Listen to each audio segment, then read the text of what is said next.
अस्सलाम वालेकुम स्टूडेंट्स।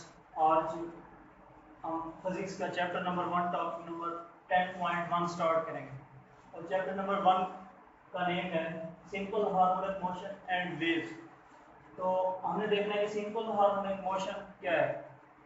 अब a special kind of oscillatory or vibratory motion is called simple harmonic motion।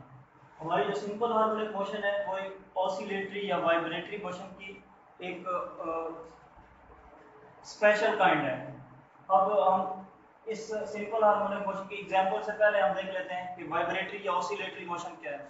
Students, vibratory या oscillatory motion ऐसी motion होती है अगर कोई जिस्म अपनी मेन पोजीशन के अबाउट मूव करे तो इस तरह की जो मोशन होती है जिस्म की वो हमारी ऑसिलेटरी या वाइब्रेटरी मोशन कहलाती है। तो ऑसिलेटरी या वाइब्रेटरी मोशन की जो एग्जांपल है हमारे पास पहले टॉपिक में हम उसको डिस्कस करेंगे, वह motion of mass attached spring. इसको हम डिस्कस करने से पहले डायग्राम को देख लेते हैं। यहाँ पे डायग्राम बनी हुई एक स्प्रिंग है जिसके साथ मास m बंधा हुआ है और ये वही स्प्रिंग है। इसको हमने फोर्स F इसके ऊपर लगाई है मास m के ऊपर और इस मास m को पॉइंट A तक ले जाके छोड़ दिए। अब यही मास m के ऊपर एक फोर्स एक्सर्ट होगी जो कि इसको, ये इसकी मेन पोजीशन है O की तरफ मूव करेगी। अब पॉइंट O पे ये मास m नहीं रुकेगा बल्कि B की तरफ चला जाएगा। इसका मतलब है ये मास m अपनी मेन पोजीशन के अबाउट मूव करता रहेगा। इस तरह की जो मोशन है वो हमारी ऑसिलेटरी या वाइब्रेटरी मोशन कहलाएगी। अब हम इसको एक्सप्लेनेशन में हमने इसकी एक्सप्लेनेशन लिखी है तो हम इसको थोड़ा डिस्कस कर लेते हैं। देखें, a type of oscillatory motion is that of horizontal mass spring system. ये हमारा एक स्प्रिंग सिस्टम है जिसके साथ हमने मास m बांधा हुआ है और ये हॉरिजॉन्टली पड़ा हुआ है। थ्रू अ डिस्प्लेसमेंट स्ट्रेच किया हमने एक डिस्प्लेसमेंट x तक, मतलब ये हमने इसकी मेन पोजीशन से डिस्प्लेसमेंट x तक इस मास m को खींचा है। जब हम इस मास m को पॉइंट A पे छोड़ देंगे तो ये मास m मूव करेगा O की तरफ। इसका मतलब है हमने डिस्प्लेसमेंट इस तरफ कवर किया है जबकि हमारे मास m पे फोर्स इस तरफ एक्सर्ट होगी और ये फोर्स रिस्टोरिंग फोर्स होगी। रिस्टोरिंग फोर्स क्या होती है, ये इसकी डेफिनेशन भी मैंने लिख दी है। Restoring force is always push the object performing oscillatory motion towards the mean position। कि हमारी जो रिस्टोरिंग फोर्स होती है वो ऐसी फोर्स होती है जो किसी जिस्म को, जो जिस्म ऑसिलेटरी मोशन परफॉर्म कर रहा हो उसको मेन पोजीशन की तरफ धकेलती है। तो ये फोर्स हमारी रिस्टोरिंग फोर्स होगी।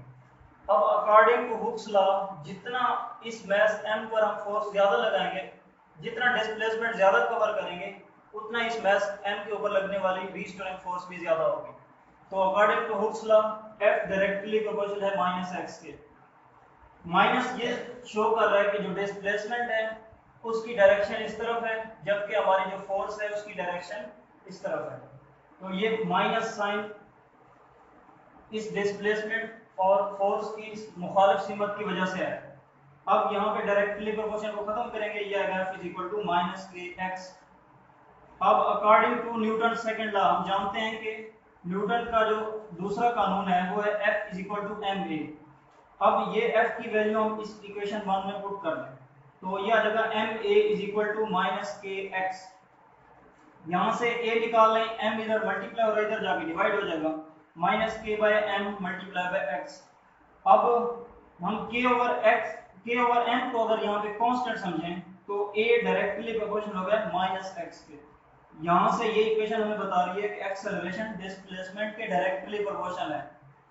ठीक है, यहाँ पे ये इक्वेशन बता रही है कि एक्सेलरेशन डिस्प्लेसमेंट के डायरेक्टली प्रोपोर्शनल है, जबकि नेगेटिव साइन वही शो कर रहा है कि जो फोर्स और डिस्प्लेसमेंट है उनकी सिमत एक दूसरे के मुखालिफ है। ठीक है, इसके बाद हम इसी मास m की एक्सप्लेनेशन को देख लेते हैं। इधर initially mass m is at rest in the mean position. Initially mass m point O पे रेस्ट कंडीशन में था, मतलब रेस्ट की हालत में था। इसके ऊपर लगने वाली रिजल्टेंट फोर्स 0 है। तमाम फोर्स, इसके ऊपर लगने वाली तमाम फोर्सेस का सम जो है 0 के बराबर है। अब हम इस मास m को पॉइंट A तक खींच देते हैं तो फिर हम जब मास m को पॉइंट A से छोड़ेंगे ये मूव करेगा O की तरफ। इनर्शिया की वजह से O पे नहीं रुकेगा बल्कि B की तरफ मूव करेगा। जब मास m पॉइंट A से मूव करेगा उसकी वेलोसिटी बढ़ना शुरू हो जाएगी। पॉइंट O तक, इधर तक मास m की वेलोसिटी ज्यादा से ज्यादा होगी। फिर जब अपनी वस्ती पोजीशन से या मीन पोजीशन, ये इस मास m की क्या कहलाती है, मीन पोजीशन, और ये मास m की जो पोजीशन कहलाती है वो कहलाती है एक्सट्रीम पोजीशन। अब जब मास m एक्सट्रीम पोजीशन से मीन पोजीशन की तरफ मूव करेगा उसकी वेलोसिटी बढ़ना शुरू हो जाएगी। वेलोसिटी बढ़ते बढ़ते मीन पोजीशन पे वेलोसिटी मैक्सिमम हो जाएगी, और फिर मीन पोजीशन से जब दोबारा अगली एक्सट्रीम पोजीशन की तरफ मूव करेगा फिर मास की वेलोसिटी कम होना शुरू हो जाएगी। इस पॉइंट से वेलोसिटी कम होते होते इधर बी पॉइंट पे जाके वेलोसिटी जीरो हो जाएगी। फिर पॉइंट बी पे मास m चंद सेकंड के लिए रुकेगा, फिर उसकी वेलोसिटी बढ़ना शुरू हो जाएगी, और फिर उसकी मीन पोजीशन पे आके वेलोसिटी मैक्सिमम हो जाएगी। फिर मास m की वेलोसिटी डिक्रीज होना शुरू हो जाएगी, पॉइंट A पे जाके दोबारा जीरो हो जाएगी। इट मींस दैट के वेलोसिटी मैक्सिमम होगी मीन पोजीशन पे और वेलोसिटी सिफर होगी एक्सट्रीम पोजीशन पे। ठीक है, अब जहां पे वेलोसिटी जीरो होगी वहां पे एक्सेलरेशन मैक्सिमम होगा।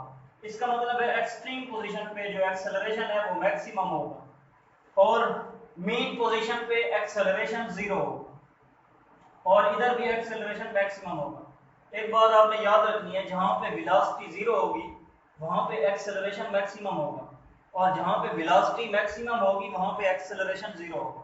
ठीक है, समझ आ गई होगी। इसके बाद अब हम इसको रीड कर लेते हैं। Initially mass m is at rest in the mean position O, ये मीन पोजीशन O है, and resultant force is zero, और उसकी रिजल्टेंट फोर्स उसके ऊपर लगने वाली तमाम फोर्सेस का सम जीरो है। सपोज फर्ज करें mass m in placed through a distance x, हम मास m को डिस्टेंस x तक खींचते हैं up to extreme position A and then release, जब A तक हम मास m को खींच लेते हैं फिर इसको रिलीज कर देते हैं, छोड़ देते हैं, तो ये मास m मूव करेगा O की तरफ। Then mass m move towards the mean position, so velocity on extreme position is zero and mean position is maximum. ठीक है, वेलोसिटी मैक्सिमम होगी मीन पोजीशन पे और एक्सट्रीम पोजीशन पे वेलोसिटी जीरो होगी। And acceleration on extreme position is maximum and mean position is zero। अब acceleration हमारी mean position पे सिफर होगी जबकि acceleration extreme position पे maximum होगी। इसके बाद हम स्प्रिंग के साथ बंधे हुए मास की मोशन की टाइम पीरियड का फार्मूला देखना है, ये हमने याद रखना है ताकि हमारे न्यूमेरिकल हो सकें। टाइम पीरियड का formula T is equal to 2πm/k। ठीक है, तो ये हमने टाइम पीरियड का फार्मूला याद रखना है, आगे हमारा न्यूमेरिकल में यूज होगा।